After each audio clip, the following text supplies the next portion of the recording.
21대 대통령 선거가 40일도 채 남지 않았습니다. 이재명 후보의 독주 체제 속에 밋밋한 더불어민주당 경선, 그리고 한덕수 권한대행 출마설까지 후보자가 난무하고 있는 국민의힘 경선, 모두 국민적 관심을 끌어내지 못하고 있는 상황인데요. 한 주간의 이슈를 짚어보는 뉴스픽, 오늘은 석대성 기자와 대선을 앞둔 양당 분위기를 짚어보도록 하겠습니다. 석 기자, 먼저 양당의 경선 상황 어떤가요? 앞서 말씀하신 것처럼 민주당은 압도적인 1강, 그리고 국민의힘은 4강에 더해 한덕수 총리 추대론과 황교안 전 총리 출마, 그리고 갈라진 개혁신당의 이준석, 허은하 의원 출마까지 말 그대로 후보자가 난립하면서 매우 상반된 분위기를 보이고 있죠. 이렇게 경선 구도와 분위기는 매우 극과 극이지만 공통점은 양당 모두 경선이 흥행부진을 겪고 있다는 겁니다. 왜 대선 경선이 흥행을 해야 하는가? 민주주의의 건강성과 이 정당의 생존을 가르는 핵심 원리이기 때문입니다. 경선은 정치 참여의 진입로이자 곧 민심 시험대로 불리게 되는데요. 국민 관심 속에 열린 경선을 잘 이끈 후보는 국민의 선택을 받은 사람이라는 프레임을 선점을 하게 되고, 경선 과정에서 자질과 공약을 인정받았으니 중도층 확보에도 힘을 얻게 돼서입니다. 네, 민주당부터 살펴볼까요? 남은 경선 일정 어떻게 됩니까? 네, 일단 민주당은 순회 경선을 마쳤고 27일 최종 후보 선출만 앞두고 있습니다. 그런데 승부가 어떻게 날지 너무 뻔하죠. 이번 경선은 경쟁 구도가 사실상 실종이 됐는데요.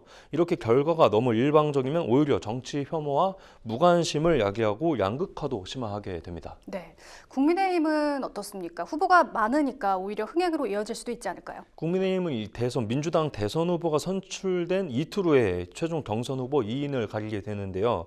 이 가운데 한 명이 21대 대통령 선거를 딱 한 달 앞둔 5월 3일 보수의 대표 주자로 선택을 받게 됩니다.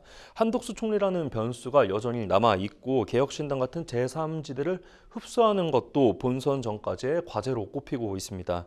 지금 겉보기엔 다양성과 경쟁이 살아있는 것처럼 보이지만 사실은 혼란에 가까운 모습인데요. 무엇보다 최근 TV 토론을 보면 비상계엄과 탄핵을 둘러싼 감정적 갈등도 있지만 깔창, 눈썹 문신, 보정소국 같은 사생활 비하까지 발언까지 오가면서 유권자 피로감만 가중하고 있다는 평가도 나옵니다. 네, 경선 본질보다는 네거티브에 몰두하는 모습을 보이면서 지지층의 분산 위기만 만들어진 것 같은 상황입니다.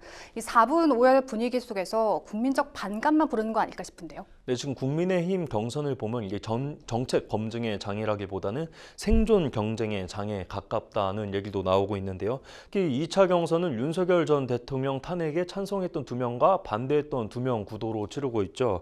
결국 양당 모두 경선을 통해 보여줘야 할 건 정당의 품격과 그리고 국민에게 선택받을 자격일 텐데요. 대선은 곧 대한민국의 얼굴을 고르는 일인 만큼 경선을 얼마나 진지하고 진정성 있게 치르느냐 여부가 본선 승부를 가릴 것으로 보입니다. 네, 양당 모두 경선이 뜨겁지는 않은 것 같습니다. 각 당의 전략 어떻게 달라질까요? 일단 민주당은 이재명 후보의 압도적 득표율로 조직 정비에 들어가는 모습입니다. 경선이 싱겁게 끝난 만큼 본선에서는 이 정권 재창출 명분과 그리고 통합 메시지를 중심으로 대선에 나설 것으로 보입니다. 국민의힘은 오히려 경선 이유가 더 중요해질 것으로 보이고 있습니다. 내부 갈등을 어떻게 정리하고 후보 단일화 그리고 지지층 통합을 어떻게 이룰지가 관건이겠는데요. 지금처럼 중도와 보수, 극우까지 모두 끌어안기에는 내부 리스크가 크다는 지적도 나오고 있습니다. 결국 대선 경선은 후보를 정하는 과정이면서 동시에 정당이 어떤 방향으로 나아갈지 보여주는 정치적 시험대입니다. 흥행 여부가 단순한 관심의 문제가 아니라 이 본선 승패와 정치의 신뢰 회복이라는 더 큰 과제와 맞닿아 있다는 점에서 지금 이 경선의 방식과 분위기 그 자체가 유권자의 선택에 직접 영향을 미칠 것으로 보입니다. 네, 경선이 뜨겁지 않다면 본선도 차가워질 수밖에 없습니다. 이번 선거는 단순히 한 명의 대통령을 뽑는 걸 넘어서 어떤 정치, 어떤 리더십, 또 어떤 방향의 대한민국을 원하느냐는 국민의 질문에 대한 답이 될 겁니다. 뉴스픽 여기까지 듣겠습니다.